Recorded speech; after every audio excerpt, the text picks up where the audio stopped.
اور ہوٹل وغیرہ بھی بہت اچھے تھے، اور جو زیارتیں وغیرہ مفتی صاحب نے کرائی ہیں وہ بھی ماشاءاللہ بہت اچھی تھی. ہمیں زیادہ تر مزہ عمرے میں جو گروپ کے صورت میں عمرہ کیا گیا اس میں ہمیں بہت زیادہ مزہ آیا، اور طائف کی زیارت میں اور بدر کی زیارت میں بھی ہمیں لوگوں نے بتایا تھا، الحمدللہ اس سے بھی زیادہ ہم نے ان کو پایا. اور اللہ کے گھر میں بیٹھ کے یہ میں بات کرتا ہوں، دل سے کرتا ہوں کہ الحمدللہ ہمیں بہت زیادہ فائدہ حاصل ہوا، بہت زیادہ، اور بہت مزہ آیا. اور جن لوگوں کا ارادہ ہوا عمرے میں آنے کا، انشاءاللہ ان کو بھی ہم یہی مشورہ دیں گے کہ زندگی میں ایک عمرہ مفتی صاحب کے ساتھ ضرور. طائف کی زیارت کر کے ہم لوگ ڈائریکٹ غار حرا پہ آئے تھے، تو وہ آپ صلی اللہ علیہ وسلم نے بھی اسی طرح ہجرت کی تھی. یہ آپ نے اور سب ہر زیارتوں پہ کھڑے ہو کے آپ نے ہمیں اس کے بتائیے. بدر کے راستے سے گئے، یہ بھی ایک ہے، مکے سے بدر کے راستے ہم گئے، ایک یہ ہے.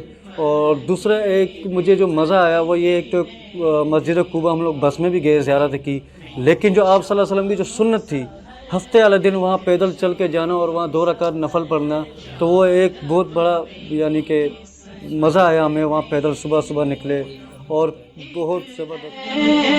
ہونے سے یقین کرو کہ ہمیں میرے خیال سے ہمارا 100% عمرہ بالکل صحیح ہے. میرا جو ہے نا سب سے یہی کہنا ہے کہ جب بھی کسی کو آنا ہو عمرے کے لیے ساتھ آئے، ٹھیک ہے، اور اکیلے کبھی نہ آئے، کیونکہ اکیلے جو ہے نا پریشان رہیں گے، 100% پریشان رہیں گے، اور صحیح ہو سکتا آپ سے کوئی غلطیاں بھی ہو جائیں جن پہ آپ کو دم بھی لگ جائے. تو اس طرح میرے ساتھ آپ گروپ میں شامل ہو کے یہاں آئیں. ساری پریشانیاں جو نا مفتی صاحب نے اپنے سر لے رکھی، ٹھیک ہے، ہم نے صرف عبادت کرنی ہے اور کچھ اس سے اچھا اور کیا. الحمدللہ جیسا انہوں نے کہا تھا ویسے ہی ہوا ہے، اور بلکہ بڑھ کر، کیونکہ یہاں پہ جو کچھ معاملات الگ سے ہوئے ہیں. یہاں پہ جیسے ایک خاتون کا انتقال ہوا، باقی دوسرے معاملات، ہمیں کہیں کچھ جانا تھا، کہیں دور بھی جانا تھا، یا کوئی بیمار ہوا، میں بھی بیمار ہوا، والدہ بھی بیمار ہوئی. ہر ایک انسان کو لے کے جانا کرنا. اور باقی جیسے خاتون کے معاملات تھے، میں تو ان کے ساتھ تھا، میں دیکھ رہا تھا کہ کیسے انہوں نے محنت کی ہے، کیسے انہوں نے سارے معاملات کو ہینڈل کیا. ماشاءاللہ بہت اچھے طریقے سے سب کچھ کیا انہوں نے. ان کی کمپنی بھی ساتھ تھی ان کے، اور یہ بھی ان کی خود کی اتنی محنت تھی، ان کی کمپنی کی بہت محنت تھی، جو سارے معاملات اچھے طریقے سے حل ہو گئے. کیا چیزیں ہوتی ہیں؟ فضائل بتانا، ٹرانسپورٹ، یہ چیزیں جو آپ نے پیسے پے کے، ویزا، ٹکٹ، ان سب چیزوں کا کرنا. اس کے علاوہ آپ کو جگہیں بتانا، سیرت کا مطالعہ کرنا. لیکن اس کے علاوہ کسی کو کھجور چاہیے تو مفتی صاحب اس کے ساتھ چل کے گئے. کسی کو کوئی چیز نہیں پتا، مارکیٹ نہیں پتا، کسی اسپتال جانا. سب سے امپورٹنٹ بات، یہاں پہ آ کے آدھی دنیا بیمار ہو جاتی ہے. اب ہمارے شمی بھائی جو ویل چیئر والے تھے وہ بیمار ہوئے تو مفتی صاحب نے اسپتال لے کے گئے 2 بار.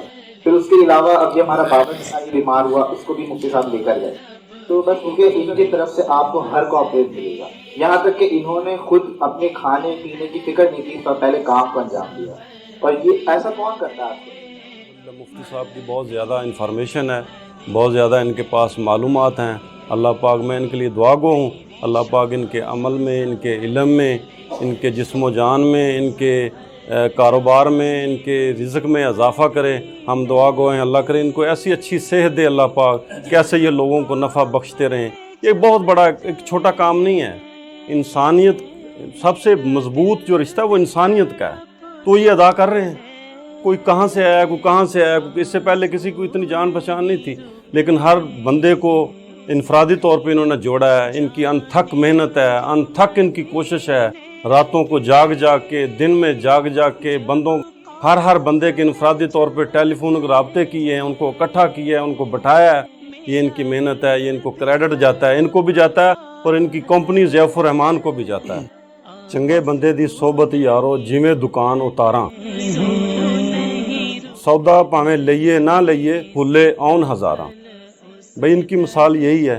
اگر آپ ان سے عمرہ کریں یا نہ کریں، ان کے ساتھ آئیں یا نہ آئیں، ان کی جو افادیت ہے، ان کے جو کام ہیں، ان کی جو محنت ہے، وہ ہمارے مائنڈ میں، ہمارے ذہن میں، ہمارے جسم و جان میں ایسے پوست ہو گئی ہے. یقین کریں مجھے تو بہت مزہ آیا ان کے ساتھ آنے میں. تو ان کی مثال ایسی ہے کہ جیسے وہ ایک خوشبو کی دکان میں بندہ جاتا ہے نا، تو وہاں سے عطر لیں یا نہ لیں، خوشبو تو آتی ہے. تو بس ایک ہی دھن ہے کہ مدینہ